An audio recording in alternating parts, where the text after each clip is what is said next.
The sun is coming up over my shoulder, and it's the dawn of a new season of JMU football, and I want to welcome you back to the 2024 season of JMU Tube with your host, the Mighty Oz.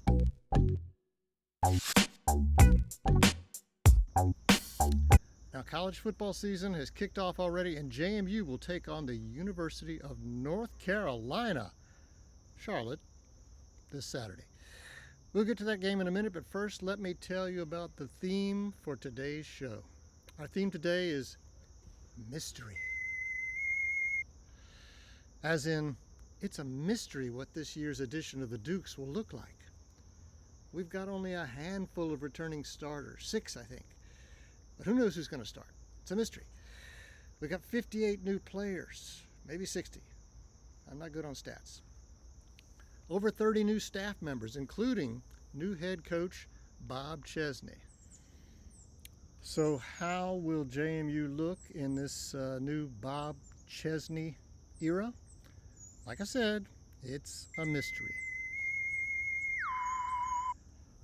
Now, your fancy pants pundits, podcasters, and prognosticators will tell you different, maybe. They'll make claims like the Dukes will be a running team this year, or the defense is reloaded and will rely on turnovers. Well, unlike those fancy pundits, podcasters, and et-ceteras, I don't go to practices, I don't study depth charts, maybe I don't have any actual football knowledge, but I do know 3 things, okay? Number 1, pregame and halftime shows will be stupendous. The Marching Royal Dukes are 500 strong plus, and they are going to be as goosebump inducing as ever. Number 2, if the Dukes can score more points each week than our opponents, we are going to finish the season. You ready for this? 12-0. That's right. Say it with me now. 12-0. Number 3, Bob's Red Mill Steel Cut Oats, also known as Pinhead Oats or Irish Oats, is back for another season of faux sponsoring JMU Tube. And this season, I might even try a bowl. Because as you loyal subscribers know, Bob's Red Mill isn't just another award-winning cereal. It's the Golden Spurtle. Now let's look ahead to JMU at Charlotte this Saturday. Game time is 8 p.m. and you can watch it on ESPNU. I'll be there in person with the general manager of JMU Tube subscriber recruitment in the southern North Carolina region.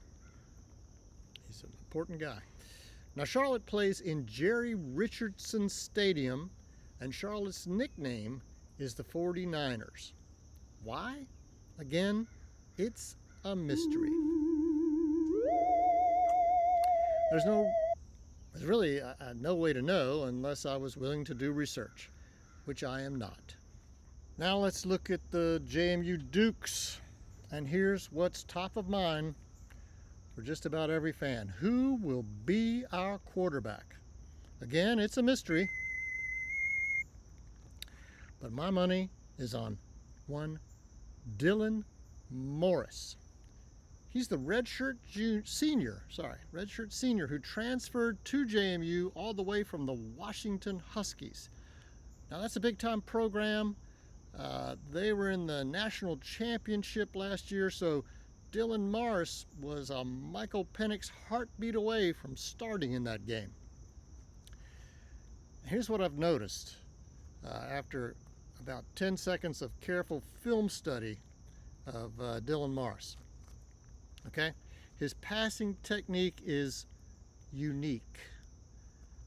Yes, when it comes to his throwing motion, Dylan's got a little, what we used to call, hitch in his get-along. As in, before he throws the football, he tucks it down, something like this. So here's a football, okay? You grip it, and if he's getting ready to pass, Dylan looks like he's going to tuck it against his wrist before he throws it. So he tucks it down like this, then he throws it, okay? He tucks it, then he chucks it. Tuck and chuck. All right, you with me? I hope it works. I've never seen it before. Tuck and chuck. So, getting a little confused here. Yeah, the tuck and chuck. I really hope it works because most likely Dylan Morris is going to be in charge of the Dukes offense this season.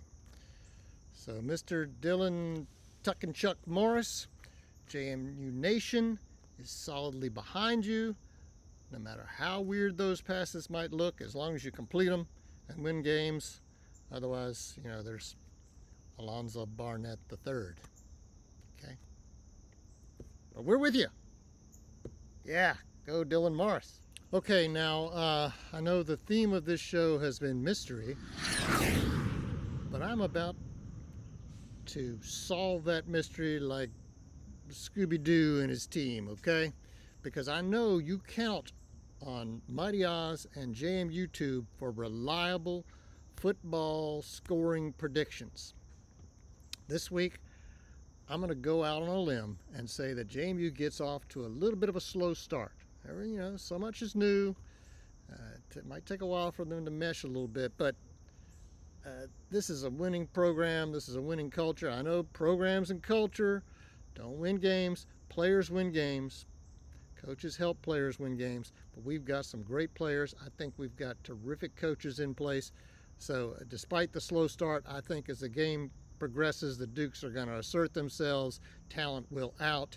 And we're going to win going away 30-13. JMU 30, Charlotte 13. Now, thanks for watching.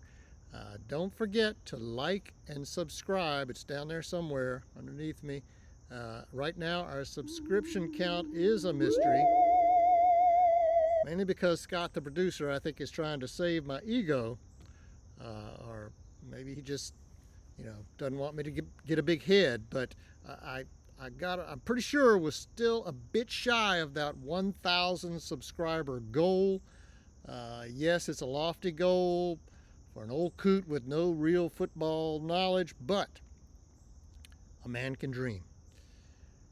And like I always say, let's go 1-0 this week, and let's go do it.